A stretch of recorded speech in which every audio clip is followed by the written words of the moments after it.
জনপ্ৰিয় অভিনেতা দীপজ্যোতি কেওট তথা মোহনৰ এটি স্বাস্থ্য সম্পৰ্কে ভাল খবৰ আমাৰ হাতত আহি পৰিছে। গোটেই অসমবাসীয়ে মোহনৰ বাবে প্ৰাৰ্থনা কৰিছিল আৰু ক্ৰমান্বয়ে লাহে লাহে ভাল হৈ আহিছে মোহনক আকৌ আপোনালোকে সেই একেই অৱস্থাত দেখা পাব। এতিয়া মোহনে সম্পূৰ্ণৰূপে ভাল হোৱা নাই যদিও অতি সোনকালে তেওঁ ভাল হৈ ঘৰলৈ উভতিব আৰু তাৰ পাছতে গোটেই অসমবাসীক তেওঁ হাঁহিৰ খোৰাক দিব।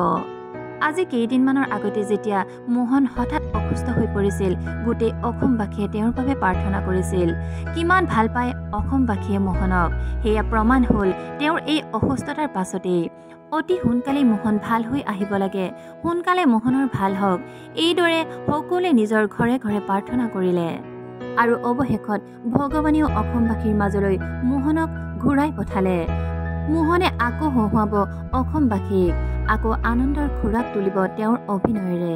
তেওঁক আমাৰ মাজলৈ এনেদৰে ঘূৰাই পঠিওৱাৰ বাবে ভগৱানক অশেষ ধন্যবাদ।